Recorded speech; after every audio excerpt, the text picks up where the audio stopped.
sikunya tangan ke bawah aja. Nah. Jadi kita jaga pergerakan tulang belakang. Tulang belakang itu dari leher sampai ke tulang ekor.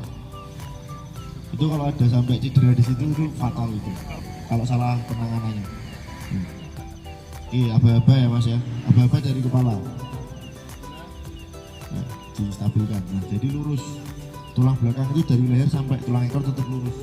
Setelah seperti ini posisi penyetapnya tetap seperti itu. Kita Tahan. cek lagi satu persatu ini. Tulangnya itu, tulang belakang. Ada yang hilang enggak?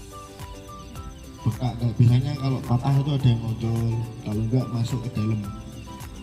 Dicek kayak main piano itu ngeceknya. Tapi jangan sama nyanyi ya. Konser nanti. Sebenarnya kalau jalan nafas itu nanti itu materi lanjutan Materi lagi ya. yang Tapi tidak apa-apa. kasih jantung tadi. Oh, Nah, kalau buka jalan nafas, kalau kita tahu nih korbannya memang hanya pingsan atau nggak sadar ya, bukan karena jatuh ya, itu kita bisa bukanya tekan dahi, nah angkat dahi. Nah ini kita buka aja dari sini. Terus kalau Ini tekan dahi, dahinya nggak dibuka. Nah, dilihat lidahnya masuk enggak. kalau ada alat kita, kalau dia tidak sadar ya, ada alat kita ambil lidahnya untuk dikeluarkan, kalau tidak sapuan jari juga. Sapuan jari. Tapi pastikan jarinya bersih ya. Jangan contoh. Memang jarang terjadi, tapi itu kritikal kalau bisa terjadi. Kepak belek. Oke, kalau korbannya cederanya itu karena jatuh terus nggak sadar, cara bukanya itu jaw thrust maneuver namanya. Jadi kita tetap stabilkan.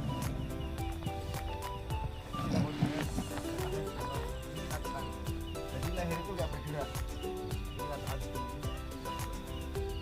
Kalau duluan tapi lehernya bergerak. Tapi kalau ini enggak. Nanti atau menjawab cek. Karena kita ada bisa lihat cek. Saya masuk. Pak, Itu ada yang bilang kalau mau ngambil lidahnya itu pakai jari bisa, pakai sendok bisa. Itu kalau darurat ya. Tapi kalau di medis itu ada namanya alat oropharyngeal airway. Jadi itu bentuknya kayak pancing gitu. Itu dimasukkan dari atas, nanti diputar. Itu nanti lidahnya kan ketahan di bawah. Jadi tadi. Oke, siap-siap. Ini lagi di wasaran rumah. Oke, over searching iki. Oke. Apa nama nadi yang di leher?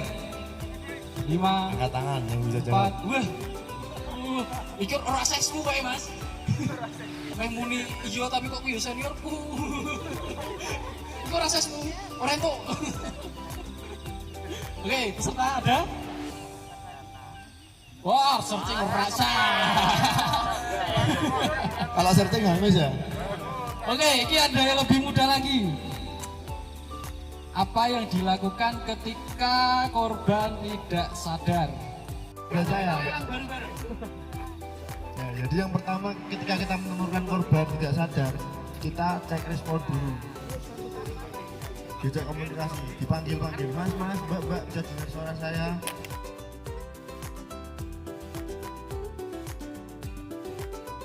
Perkenalan dulu Mas, kita seperti yang disampaikan tadi, tak kenal maka tak apa-apa. Monggo Mas, perkenalan dulu sekilas atau komplit juga boleh. Assalamualaikum warahmatullahi wabarakatuh. Waalaikumsalam warahmatullahi wabarakatuh. Waduh, ini butuh pengendali angin ini. Perkenalkan, nama saya Muhammad Saiful Anwar. Sering dipanggil dengan Bagong. Kalau teman-teman nanti ketemu di gunung atau di mana saja, disapa saja dengan Mas Bagong gitu. Alamat saya di Kaliwungu. Kebetulan saya di Bakopak juga, tapi sekarang sudah paripurna, sudah apa namanya, regenerasi, tidak masuk di dalam kepengurusan aktif, kepengurusan aktif yang periode sekarang. Mungkin untuk malam ini menyampaikan materi apa aja ini Mas? Malam ini kita sharing session. Sharing ya, bukan menyampaikan Ya, materi ya. sharing session terkait pendakian. Salah satunya manajemen pendakian untuk safety buat teman-teman sekalian nantinya kalau melakukan pendakian bisa aman, nyaman dan selamat gitu. Oke, mungkin untuk teman-teman juga banyak juga yang baru juga ya, mungkin baru sekali, 2 kali atau 10-15 kali. Persiapannya apa aja gitu Mas? Mungkin saya juga pengen dengar dari jenengan, senior saya dia juga pelaku open trip. Waduh. Jadi persiapannya mateng, pakai banget. Ngoten dia Mas. Yang biasa saya lakukan ini mungkin bisa diterapkan ke teman-teman nanti. Kalau memang cocok nanti bisa dilanjut, mungkin bisa tanya-tanya terkait manajemen pendakian. Yang sering saya lakukan itu ketika kita melakukan pendakian itu manajemen yang saya pribadi lakukan, yang biasa saya terapkan di lapangan itu, yang pertama itu kita kenali dulu gunung yang akan didaki. Entah dimanapun kita menuju itu gunungnya mana, terus punya ketinggian berapa, terus intinya kita observasi terkait gunung yang kita tuju. Bisa kita searching lewat Google, bisa tanya ke teman yang mungkin sudah pernah ke gunung tersebut yang akan kita daki. Itu yang pertama. Terus yang kedua itu yang biasa saya lakukan itu setelah observasi selesai, tanya-tanya, nyari info terkait gunung, apalagi kalau gunung itu gunung yang baru kita daki, itu observasinya harus benar-benar detail.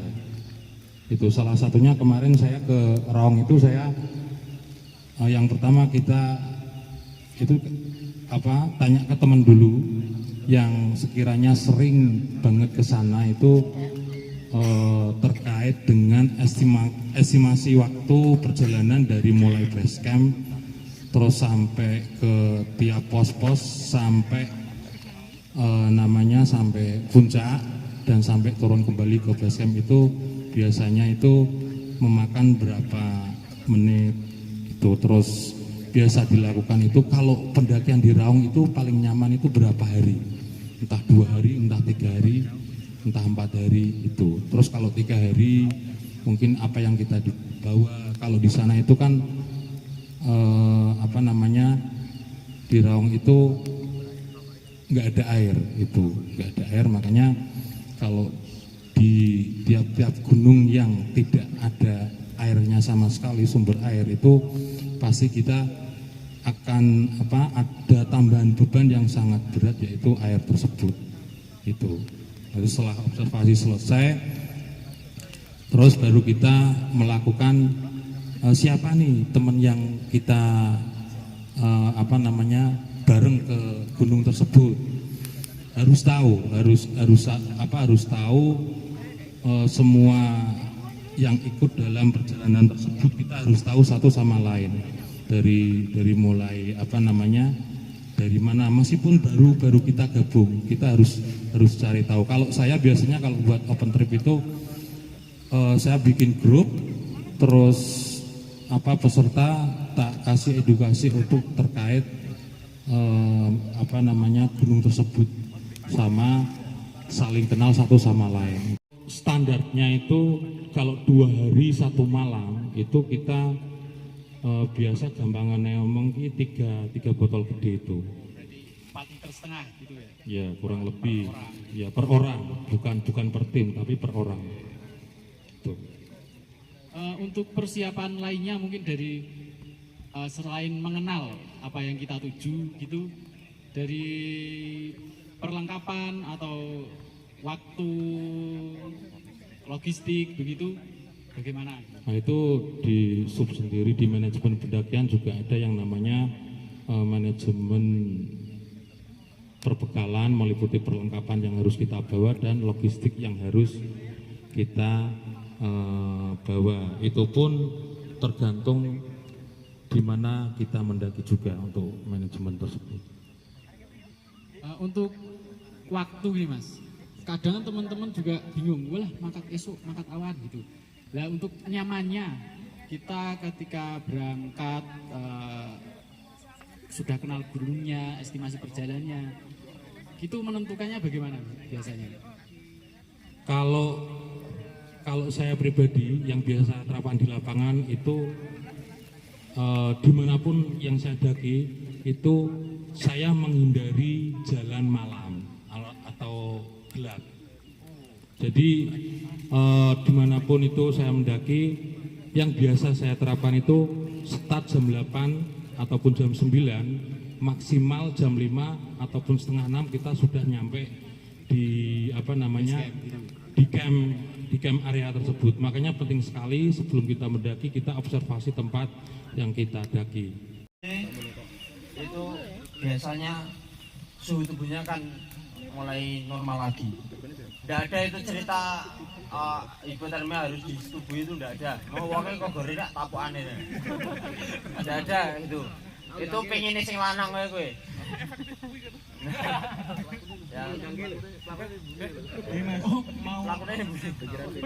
Bisa dibuka Mas atau blanketnya tuh modelnya gimana? Dari saya sendiri soalnya belum tahu dan belum pernah juga. Enggak apa-apa. Terus biasanya itu SB sekarang itu ada lapisan ininya. Omnihit. Lapisan omnihit Mas. Omnihit. Ada lapisannya. Kayak itu loh Mas, bungkus apa sing bisa aluminium foil itu loh. Nah, ini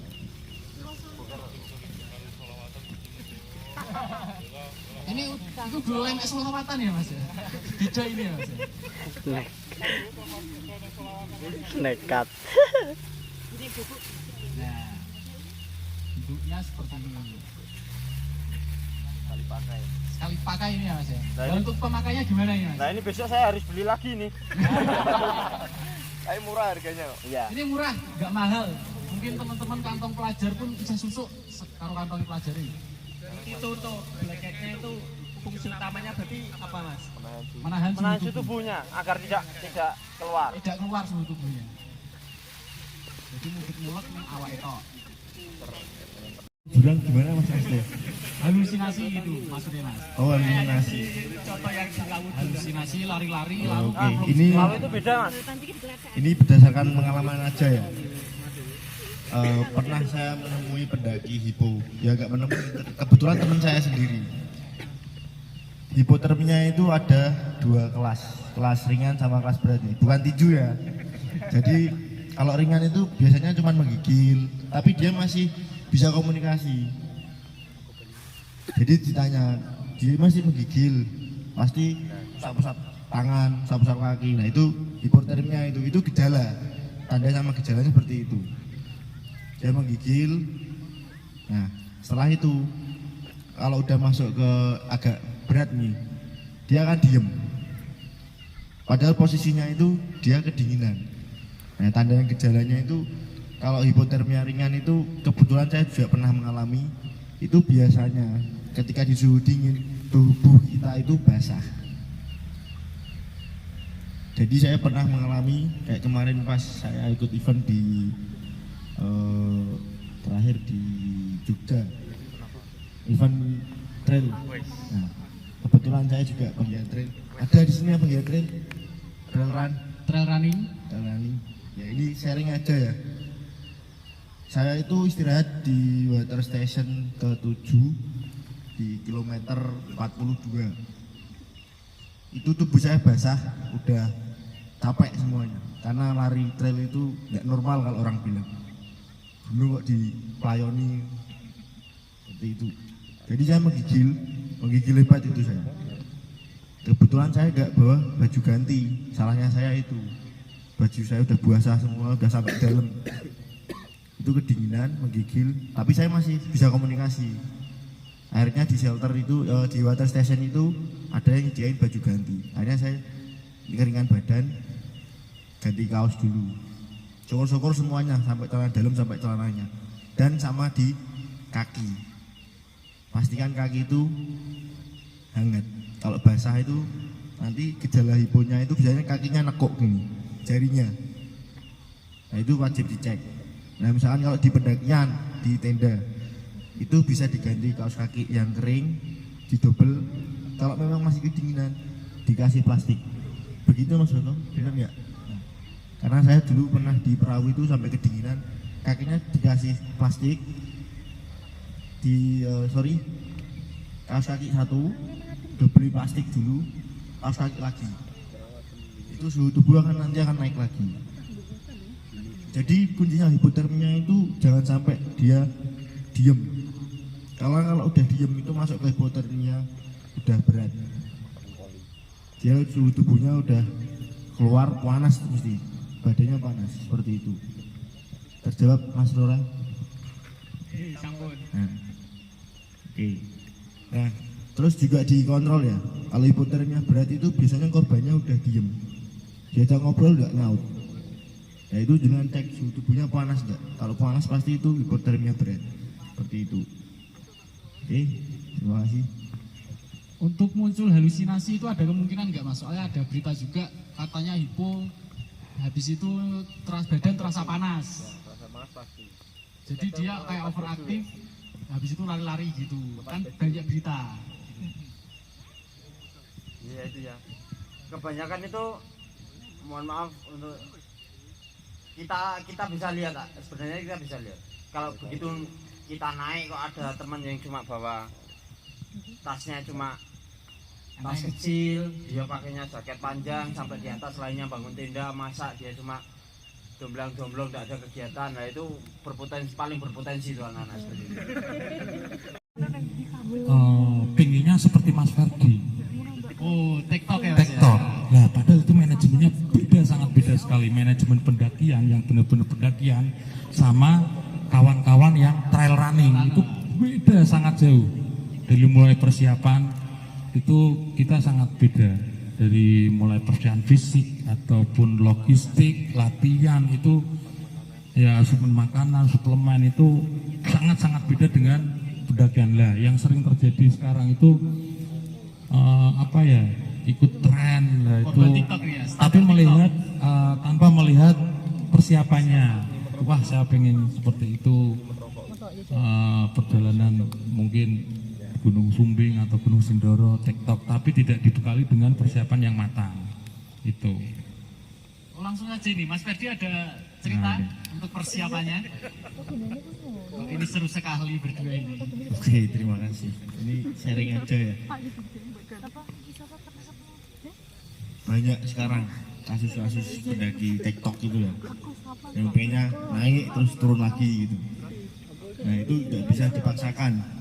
Kalau kita mendaki itu kita boleh pede, ya saya mampu, tapi jangan terlalu pede karena kondisi alam itu nggak bisa kita tebak. Kita udah siap nih trail run atau TikTok lah sekarang, FOMO ya, naik pagi, dini hari, sampai atas naik turun lagi. Nah kita itu harus cek kondisi tubuh dulu, tubuh kita ketinggian. Oh, berarti perbedaan ketinggian MDPL ya? MDPL-nya. Nah, efeknya ketika kita terlalu cepat berubah perbedaannya ketinggian itu apa Mas? Biasanya yang terjadi? Yang sering saya alami ya, telinganya sakit pasti. Karena tekanan udara di atas sama di bawah itu berbeda. Terus rasa dehidrasi. Kalau TikTok itu mungkin kita jalan cepat gitu, nggak kerasa hausnya, paling cuma kering minum dikit. Tapi sebenarnya itu dehidrasi karena pasti keringat kita lebih banyak keluarnya. Terus kalau pengalaman saya itu trail itu kita wajib menggunakan jaket windbreaker. Wajibnya itu bukan wajib dipakai, tapi wajib bawa. Jadi ketika kita badan udah basah, ketinggian di atas 1000 itu pasti angin juga kenceng, terutama untuk gunung-gunung yang vegetasinya terbuka. Angin kenceng dingin itu bisa menyebabkan hipotermia juga. Nah untuk persiapan fisik itu yang paling utama. Jadi kalau sekarang itu kan banyak yang bawa tas-tas kecil itu ya, hydropack itu ya, depan minum, belakang logistik dan lain-lain, itu wajib bawa suplemen. Ini saya cerita aja, persiapan untuk trail run itu berat. nggak cuman lari jogging aja 10 kilo 5 kilo gitu enggak. Saya kemarin terakhir lari di Jogja yang coast to coast itu 50 kilo, persiapan saya 8 bulan. Setiap minggunya saya harus menyelesaikan lari minimal 50 kilo. 50 kilo itu enggak sekali jalan. Maksudnya dalam seminggu itu dicicil 10 kilo, 10 kilo. Dan itu kita maintain, kita manajemen waktunya. Setelah kita udah terbiasa lari jarak jauh, kita lari ke ketinggian. Jadi kita latihannya naik uphill. Itu nanti terasa itu lututnya pasti. Jadi saya 8 bulan itu di sebelum event latihannya. Dan kebetulan ini besok November juga ada persiapan lagi di SLU Siksorogo Lawu Ultra. TikTok Lawu itu Mas berarti Mas. Ya. Ultra lagi 50 kilo lagi. Ceritanya remedi sih itu. Karena kemarin di 30 kilonya saya DNF, nggak finish. Oh, nggak finish. Ya itu kurang persiapan. Oke, untuk biasanya nih Mas, sedikit menyimpulkan berarti kan sebenarnya TikTok itu bukan pendakian ya, tapi itu sebenarnya olahraga ekstrim di klaster lari. Tapi sekarang kan fenomenanya banyak ditiru oleh teman-teman pendaki karena itu tujuannya ke puncak. Kabeh sing tekan puncak pendaki. Nah, untuk yang di bawah ini Mas, biasanya apa aja? Oke, yang di bawah itu ini air minum ya wajib ya. Terus air gula. Air gula itu bisa kita dapat dari suplemen atau isotonik. Isotonik itu bisa membantu mencegah kram juga. Karena ketika kita berkeringat, garam kita itu keluar. Nah, kita butuh asupan garam lagi dari isotonik itu kayak Pocari, elektrolit seperti itu. Nah, untuk biasanya saya itu juga bawa suplemen. Kayak sekarang yang keluar baru yang dari Indonesia itu kayak EJ Sport, Energy gel itu ya. Itu juga wajib karena itu membantu. Terus untuk peralatan yang kita bawa di tas itu makanan ringan, makanan berat juga boleh. Kita lihat aja, kita mau naik gunung kemana nih, mau TikTok kemana, perjalanannya berapa lama kira-kira estimasinya, terus panjang jalurnya itu berapa. Nah, kita butuh air itu kita manajemen semua. Jangan sampai kita naik pas turun bingung, nggak ada air. Jangan dikira turun itu nggak haus, turun itu malah lebih banyak menguras tenaga. Kalau saya kebanyakan kurangnya di situ.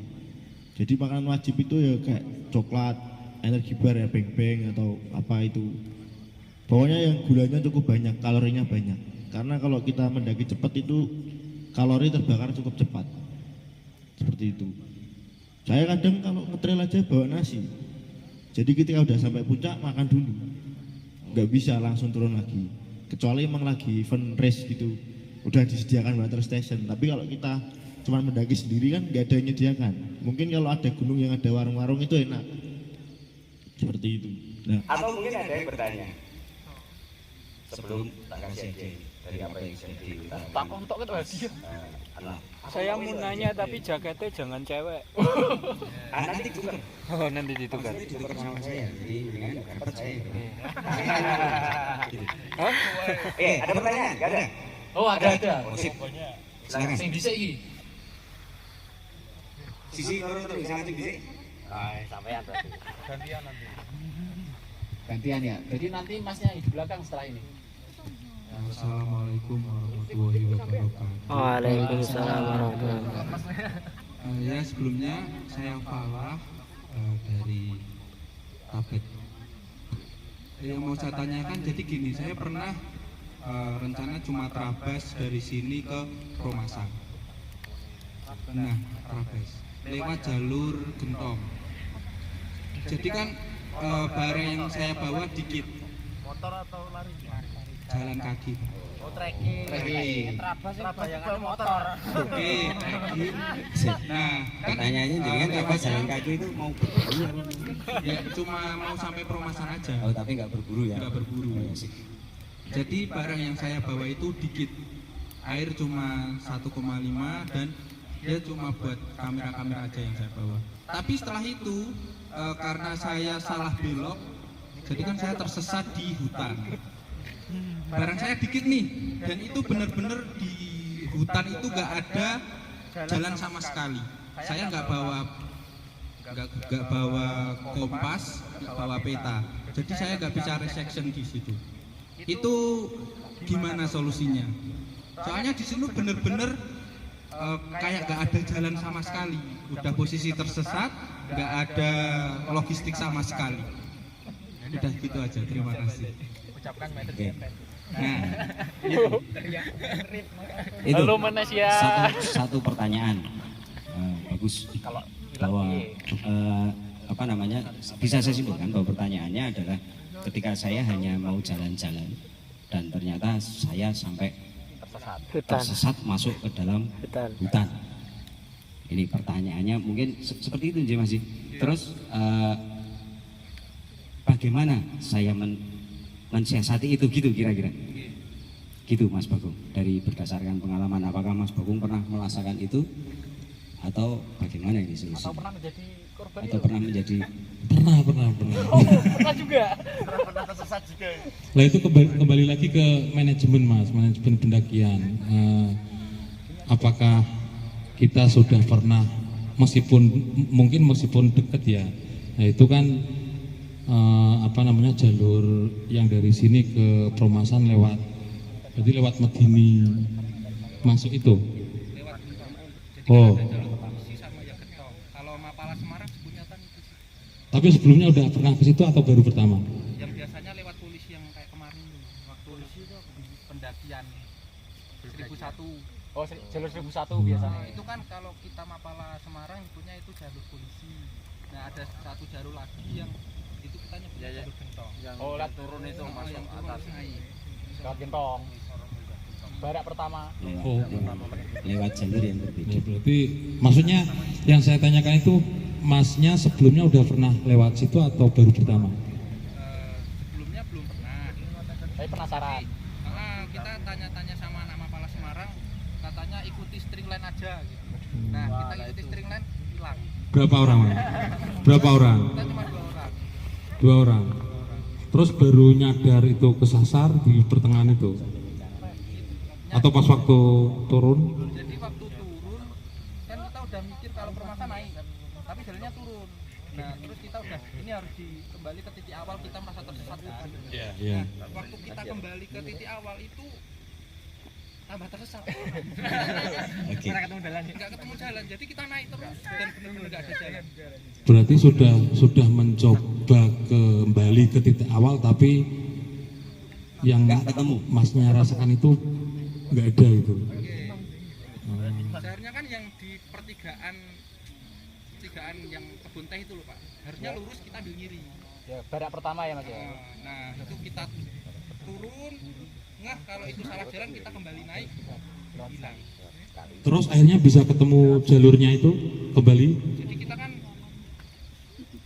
udah bener-bener naik terus, naik mentok di atas. Ya puncak gentong ya. Bukan puncak gentong, belum. Itu nggak ada jalurnya. Kalau aku balik ke situ hilang lagi. Jadi mana puncak mana? Jadi nggak tahu sih. Oke, bisa disimpulkan Mas Bagong. Jadi menurut saya nih, Pak Kawang, itu jenengan nekat masalahnya. Ini sebenarnya satu, orientasinya jenengan sudah lulus, ya kan? Artinya di sini adalah kesalahan manajemen psikologinya. Ketika jenengan sudah merasakan itu dan ketika jenengan memutuskan untuk kembali, itu sesuatu yang benar. Tapi ketika kembali itu tidak mudah, ya kan? Kayak kita kehilangan itu kan, ya. Jadi jenengan sudah bisa itu, tapi masih kurang. Kurangnya di mana? Ya nekat itu tadi. Jadi kesimpulannya bahwa kita boleh mau bereksperimen kemanapun, mau eksplor kemanapun, boleh saja. Intinya adalah bagaimana yang diutarakan Mas Bagong tadi, manajemen perbekalan, manajemen perjalanan ini diperhitungkan. Ketika sudah tidak mampu, ini nggak bisa nih, tak perhitungan ini kurang, maka mundur, jangan lanjutkan. Kalau lanjutkan ya itu kayak dengan tadi nekat itu namanya. Dan itu biasanya dilakukan oleh pendaki-pendaki yang memang sudah punya skill. ya kan? Kalau nggak punya skill ya Cari dulu. ya itu Ya memang itu, niatnya jadi ekspedisi. gini Mas, kenapa saya ngomong ke manajemen pendakian itu banyak sekali. Ada yang kalau umum manajemen pendakian seperti kita lakukan itu di gunung-gunung biasa ataupun perjalanan biasa pendakian. Ada lagi yang namanya manajemen pendakian khusus ekspedisi. Kembali lagi kalau ekspedisi berarti yang perlu kita siapkan ya perlengkapan ataupun logistik untuk ekspedisi. Ada lagi juga manajemen pendakian yang penelitian, itu kembalinya ke manajemen khusus yang pendakian penelitian. Jadi beda-beda. Nah, kalau Masnya memang itu mungkin baru pertama dan itu jalur yang jarang dilewati, itu sudah masuk di ekspedisi. Lah yang perlu dipersiapkan peralatan-peralatan yang berhubungan dengan ekspedisi. Kalau cuman bawa apa tadi ya itu ya benar apa yang dikatakan Pak Wi, itu nekat.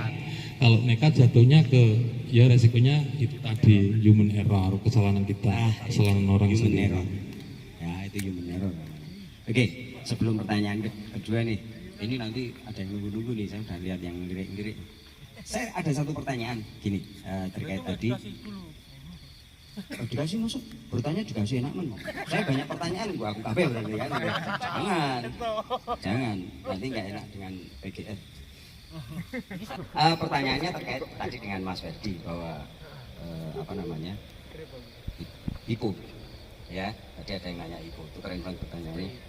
Dan saya kembali bertanya nih, ada yang masih ingat kira-kira apa yang apa namanya tadi diutarakan Mas Ferdi untuk menghindari terjadinya IPO? Ada yang ingat? Tak kayak jaket yang bisa menjawab. Gimana Pak? Ulangin pertanyaannya. Kan tadi sudah dijelaskan ya, IPO itu terjadinya begini, gitu kan, sampai pada contohnya. Nah, pertanyaan saya, bagaimana untuk menghindari supaya kita tidak terjadi itu? Oh, sing tekon mau.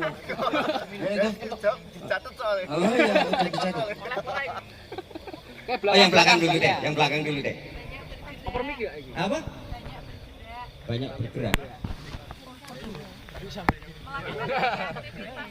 Saya bergerak. Jadi senam.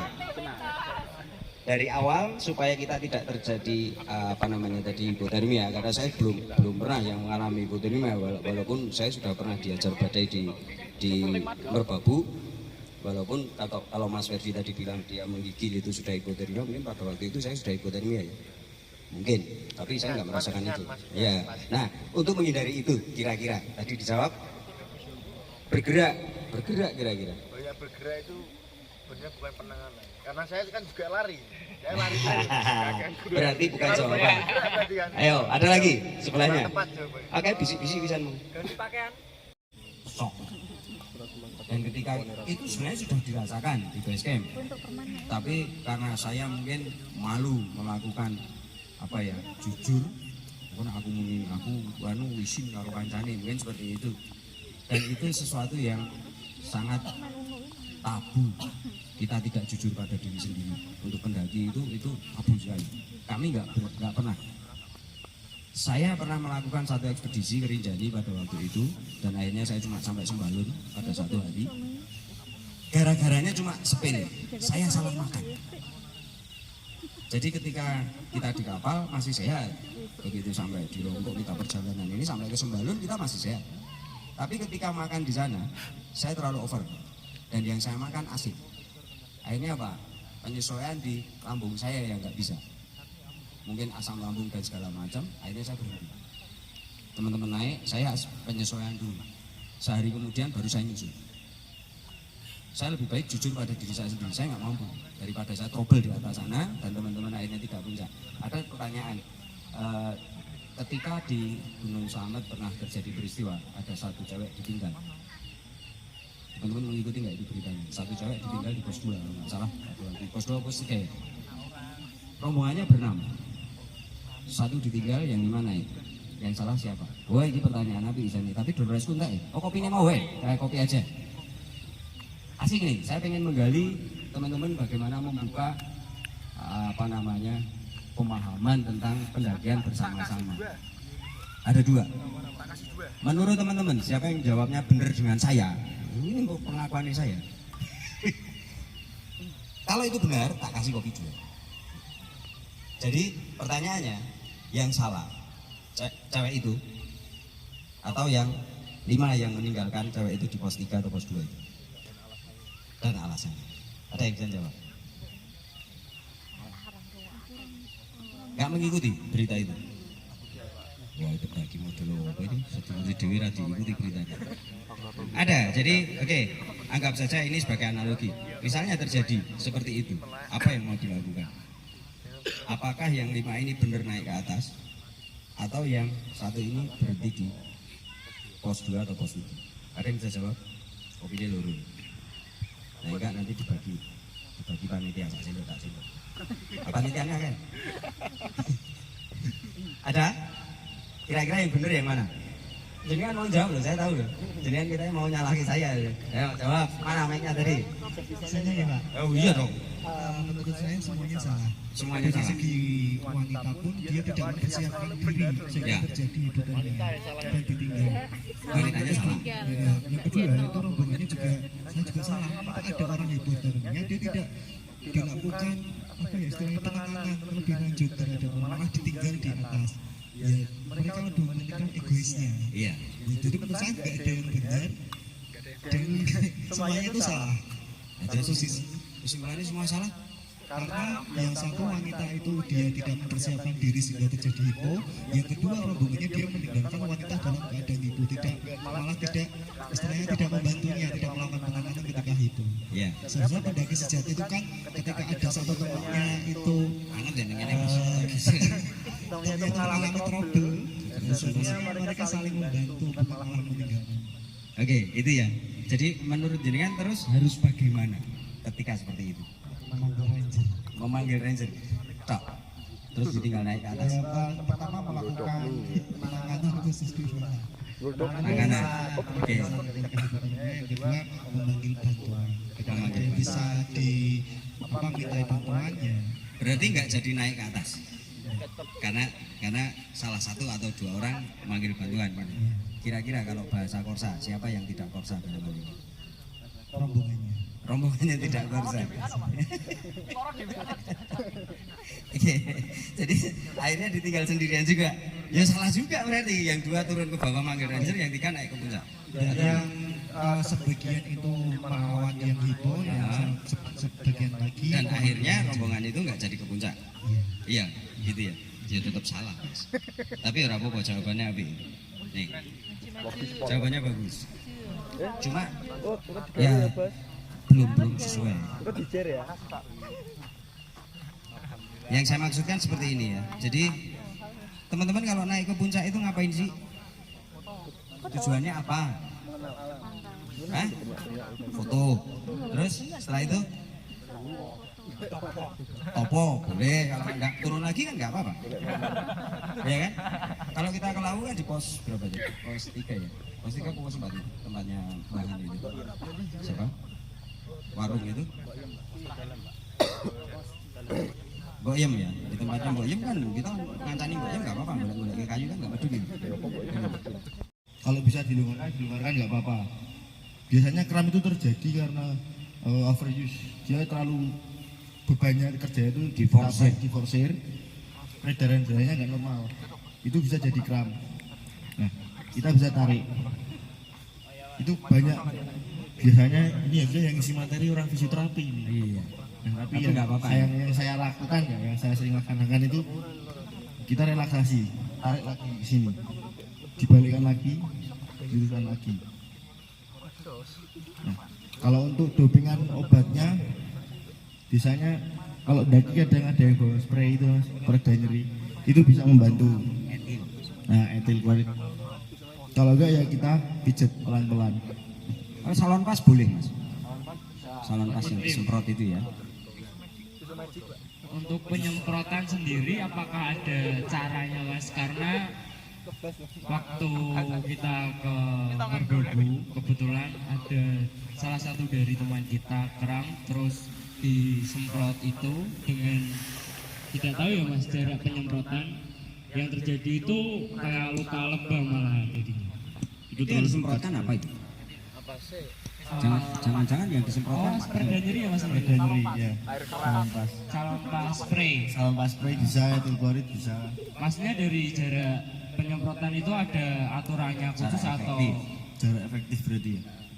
Yang jelas tidak boleh terlalu dekat Mas. Karena kalau terlalu dekat apa? Dia ngumpul di satu titik. Semprotan itu nyemprot ke satu titik aja. Jadi bukan ke semua betis tapi cuma ke satu titik. Saya juga pernah itu nyemprot terlalu dekat malah sakit. Jadi agak jauh. Yang penting kena semua. Nah nanti sama diurut. Nah kalau cara ngurutnya bisa digoyang-goyang dulu aja. Direlaksasikan aja. Sama istirahat dulu. Nah kalau jenengan bawa minuman isotonik kayak Pocari itu bisa mengurangi kram. Oralit juga bisa. Dehidrasi itu biasanya itu yang diminum ya Mas ya? Ya kalau yang diminum maksudnya Pocarinya nggak disuntak kayak ya jangan. Saya kira disuntak. Pocarinya diminum bisa. Jadi seperti itu. Yang penting itu kita stretching lagi. itu untuk diri sendiri ya Mas. Diri Terus sendiri. ketika ada Orang lain. teman atau orang lain yang terjadi kram, tindakan apa yang bisa kita lakukan untuk meredakan kram tersebut? Ya, kalau paling efektif itu berbaring. Karena peredaran darah itu normal semua nanti. Jadi aliran darah itu akan lebih stabil. Bisa saya contohkan, Mas Nuril bisa berbaring dulu Mas.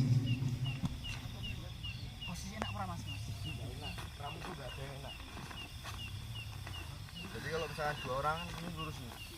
Kita regangkan dulu sepatunya. Diregangkan sepatunya. Terus ini kita nah, kita dorong. Pasti akan sakit, tapi itu akan meredakan nyeri ketika sudah ditangani. Dorong. Nanti didorong lagi. Nah, kalau enggak nanti pegang gitu, ini dikendorkan. Karena pasti kencang semua. Seperti itu. Soalnya jangan dipaksakan. Seperti itu. Jadi tangan kirinya yang ditarik. Kayak mulet nih Mas, mulet. Diregangkan gitu, kayak mulet gitu. Ini sedikit mengurangi karena peredaran darah pasti akan membuka lagi. Sebenarnya hanya itu kuncinya. Kalau itu sudah mulai agak reda baru diselesaikan. Karena kalau begitu kita kram, langsung kita stretchingan itu mesti tambah sakit. Dan itu pasti teriak-teriak. Tapi ini paling gampang. Jadi kalau yang kanan kita tarik yang kiri, kalau yang kiri kita tarik yang kanan. Itu ini tambahan sedikit aja. Tapi itu efektif lah. Mas Garle, Mas Nuril yang sudah memberikan waktunya untuk kita sharing. Tentunya ada kira-kira yang tambah pengalaman atau enggak? Atau malah aku tadi bingung nih, terus rasa jadi pendaki lah gitu. Ada yang seperti itu? Kalau ada alhamdulillah, saya senang. Gunungku resik. Itu ya Kuncinya pendakian. Motori gunung kan ini. Iya sebenarnya itu. Ya terima kasih untuk teman-teman dari mas-mas yang sudah berbagi pengalaman. Terima kasih juga untuk teman-teman yang sudah mau mendengarkan. Sebenarnya bentar ya. Mungkin sedikit rangkuman saja. Mungkin dari Mas Anwar ada pesan-pesan ataupun tadi masih kurang ya untuk teknikalnya tadi belum terulas benar-benar sampai bersih dari Mas Anwar. Sebenarnya dari beliau ini masih banyak sekali misteri-misteri dari pengalaman beliau yang wow belum terekspos ya. Belum terekspos sepenuhnya. Sebenarnya seperti itu. Untuk teknikalnya saya rasa transfernya belum maksimal.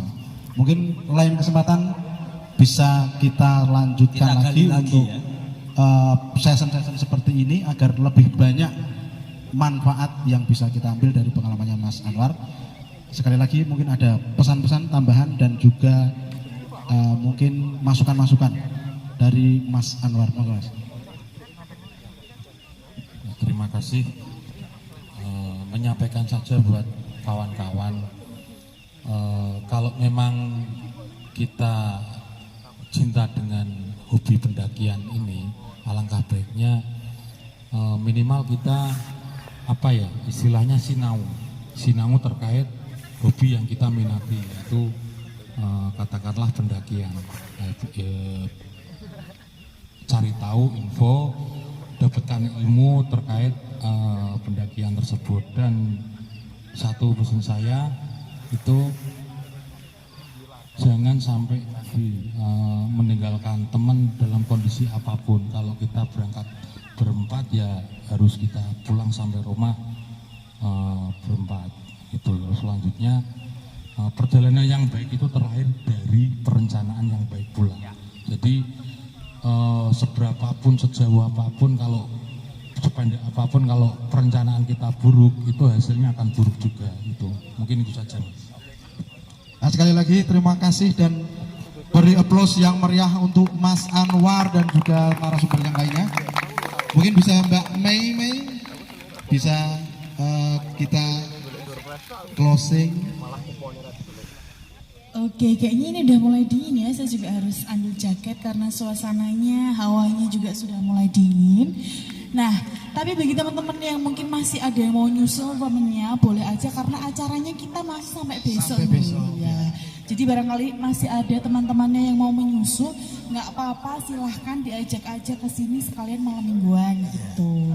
Nah, ini karena semua pemateri sudah selesai menyampaikan ya materinya, semoga apa yang telah disampaikan tadi bisa bermanfaat untuk kita semua. Iya, dan tentunya mungkin nanti besok kita acaranya setelah ini santai, dimaksimalkan kalau bisa untuk istirahat. Besok kita kegiatan bareng lagi, kita mungkin besok ada gamenya juga dan ada door prize. Door prize-nya juga masih banyak sebenarnya. Untuk malam ini memang sudah kita berikan semua, tapi yang untuk besok juga masih tersedia, ada semua. Jadi pastikan besok masih tetap di sini, jangan pulang gasi-gasi ya. Iya. Biar bisa menikmati suasana karena ini adalah area camp pertama yang menggunakan adalah kita. Jadi dibuka pertamanya oleh kita, oleh acara Shelter Pendaki Sipoli gitu. Oke, kita jargon lagi boleh ya teman-teman ya untuk closing malam hari ini. Kalau nanti saya bilang Shelter Pendaki Sipoli, boleh dijawab apa tadi? No safety, no adventure. Oke. Shelter Pendaki Sipoli. No safety, no adventure. Tepuk tangan untuk kita semua. Terima kasih atas apresiasi dan antusiasme teman-teman semuanya. Selamat menikmati akhir pekan bersama dengan teman dan keluarga. Silahkan manfaatkan kesempatan untuk menambah jaringan relasi dan pertemanan. Oke. Jadi saya Melina cukup sekian. Saya Duyanto. Terima kasih, mohon maaf atas segala kurang kata. Wassalamualaikum warahmatullahi wabarakatuh.